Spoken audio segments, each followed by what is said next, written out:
Allahumma salli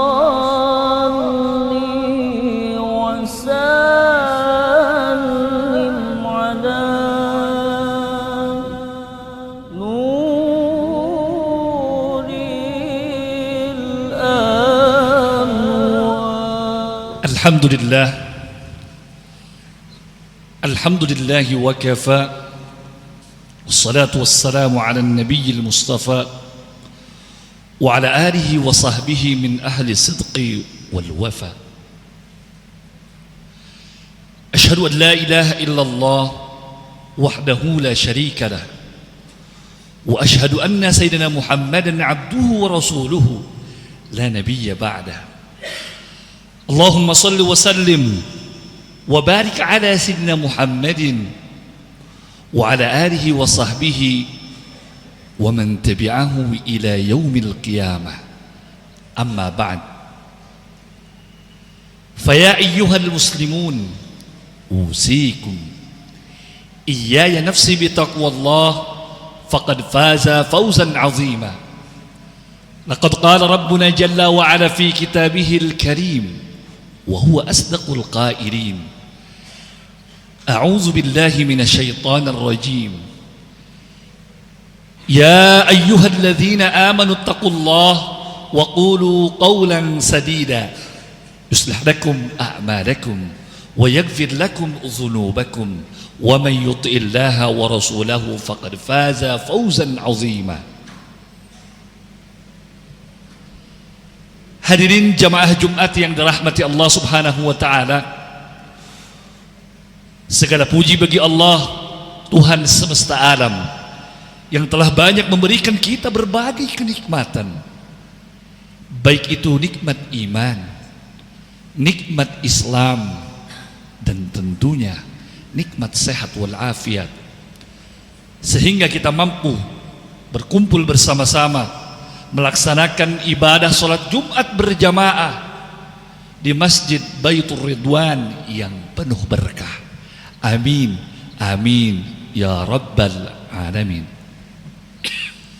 Kemudian salawat beriring salam semoga terlimpah curahkan kepada junjungan alam Nabi besar kita Nabi Muhammad sallallahu alaihi wasallam. Semoga terlimpahkan kepada para keluarganya, para sahabatnya, para pengikutnya, termasuk kepada kita semua tentunya selaku umat Kanjeng Rasul sallallahu alaihi wasallam. Hadirin yang berbahagia, tak lupa pula khatib berwasiat kepada seluruh hadirin untuk senantiasa meningkatkan kualitas ketakwaan serta nilai keimanan kita kepada Allah Subhanahu wa taala, agar kita menjadi hamba-hamba yang bertakwa, hamba-hamba yang digolongkan sebagai penghuni surga firdausnya. Amin ya Rabbal Alamin. Setiap kita pernah diuji. Setiap kita pernah diberikan cobaan oleh Allah Subhanahu wa taala. Tak ada satupun seseorang yang Allah ciptakan tanpa ujian, tanpa cobaan.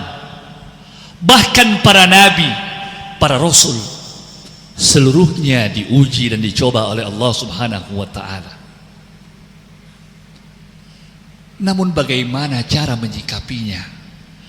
Bagaimana cara menghadapi ujian serta cobaan tersebut? Salah satunya dengan cara bersabar.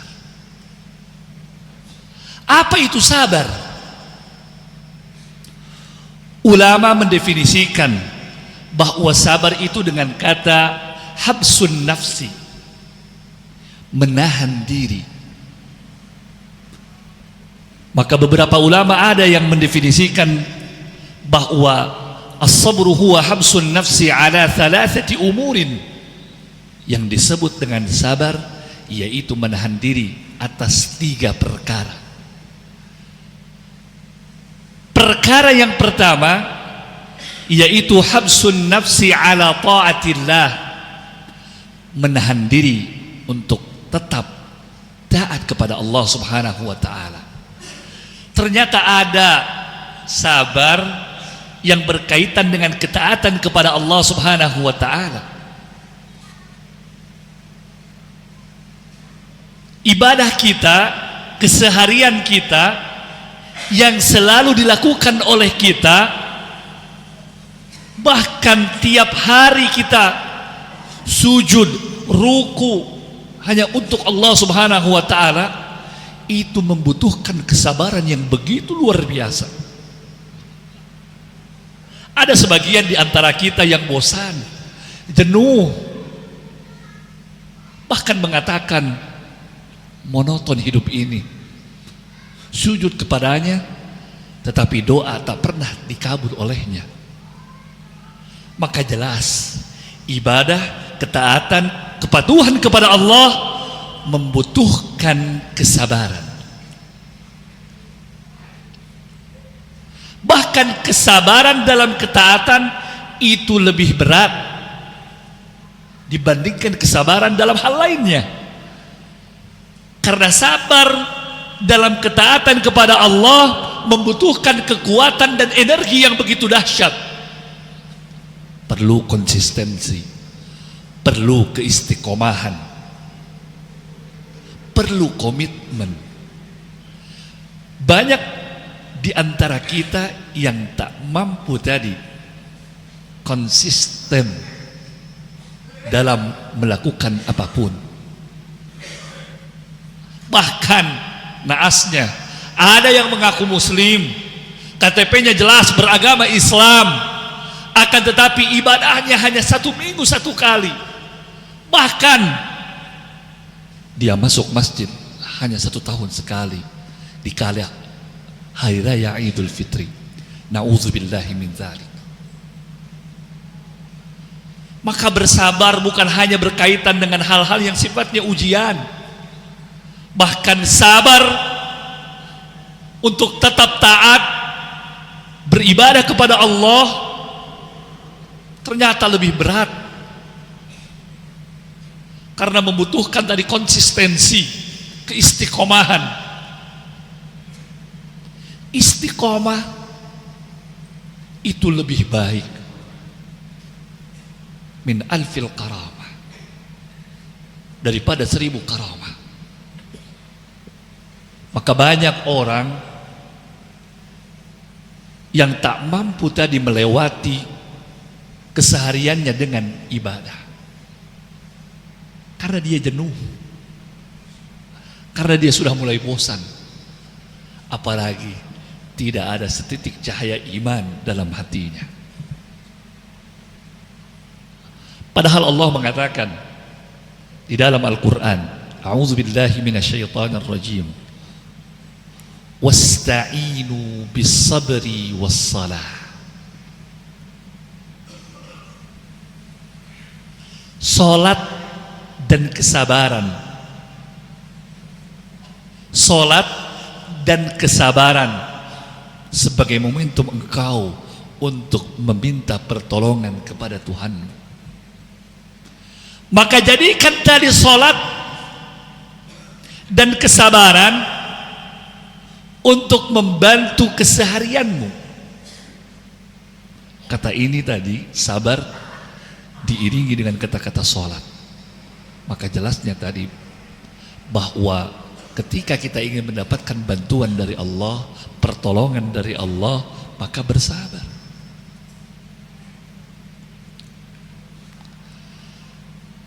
Sebagian di antara kita tak mampu bersabar di saat dikala beribadah, karena banyak yang menganggap bahwa peribadatan yang dilakukan setiap hari, bahkan kurang lebih dalam setiap harinya kita harus melakukan ibadah sholat 5 waktu, belum lagi dengan yang sunnahnya, belum lagi dengan yang penuh dengan keafdaliyahannya. Maka banyak sekali orang-orang yang tak mampu tadi untuk bersabar dalam ketaatan kepada Allah Subhanahu wa ta'ala.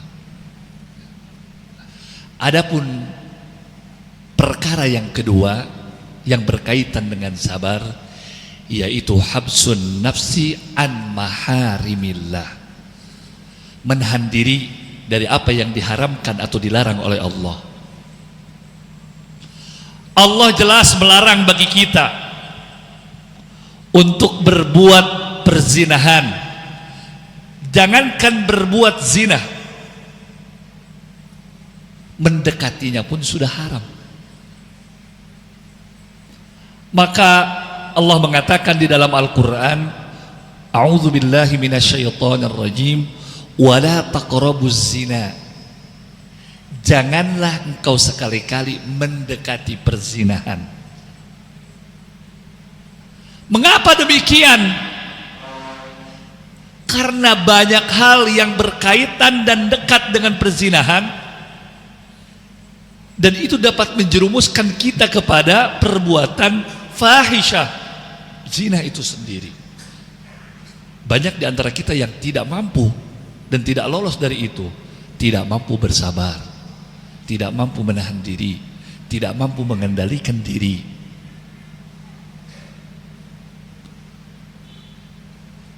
Ada orang yang mendapatkan jabatan tapi tidak digunakan jabatannya untuk kebaikan, amanahnya tidak dijalankan, maka dia tidak bersabar, terjerumus dengan memainkan tadi jabatan tersebut. Ada dengan cara kolusinya, ada dengan cara korupsinya, ada yang dengan cara nepotismenya. Kenapa demikian? Karena dia tidak mampu berkomitmen, tidak mampu konsisten, bersabar untuk meninggalkan apa yang dilarang oleh Allah Subhanahu wa taala. Hadirin yang dirahmati Allah Subhanahu wa taala, adapun sabar yang ketiga, perkara yang ketiga, yaitu as-sabru 'alal aqdar al-mu'limah, menahan diri atas takdir-takdir Allah yang begitu menyakitkan bagi diri kita. Ada takdir yang memang sesuai dengan keinginan kita, ada takdir yang memang tidak sesuai dengan ekspektasi kita. Allah takdirkan kita sakit, Allah takdirkan kita miskin, Allah timpa kita musibah dengan kebanjiran, gempa bumi, tsunami, longsor. Maka bagaimana kita menyikapinya? Bersabar.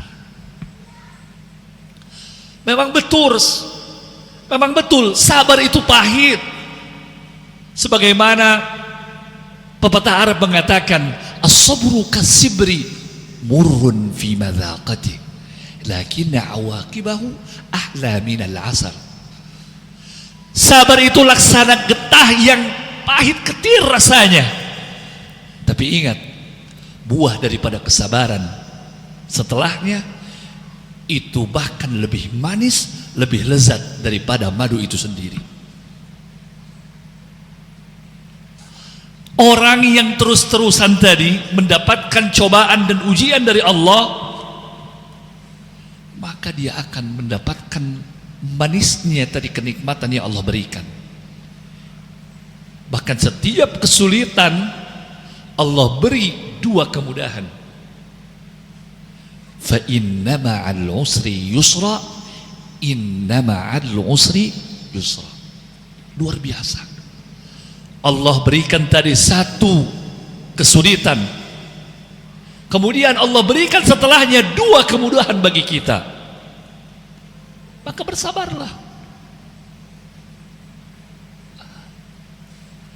Sabar itu memang tidak mudah. Mungkin mudah diucapkan, sulit untuk dipraktekkan. Dengan sabar, seluruh amal perbuatan akan terbantu. Disebutkan tadi bahwa man sabara zafira, seseorang yang bersabar maka ia akan beruntung.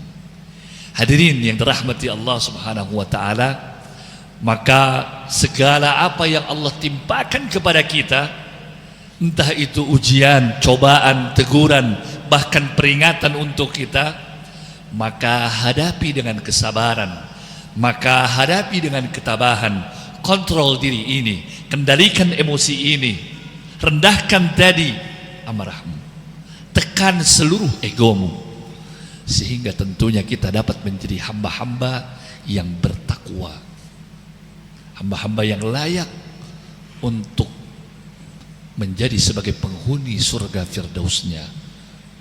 Demikianlah khutbah yang singkat ini. Semoga Allah subhanahu wa ta'ala berikan kita kemudahan, kelancaran dalam seluruh amal perbuatan kita, dan senantiasa kesabaran ada dalam diri kita. Barakallahu li wa lakum bil Qur'anil azim wa nafa'ani wa iyyakum bima fihi minal ayat wa dhikril hakim wa taqabbal minni wa minkum tilawatah innahu huwal ghafurur rahim.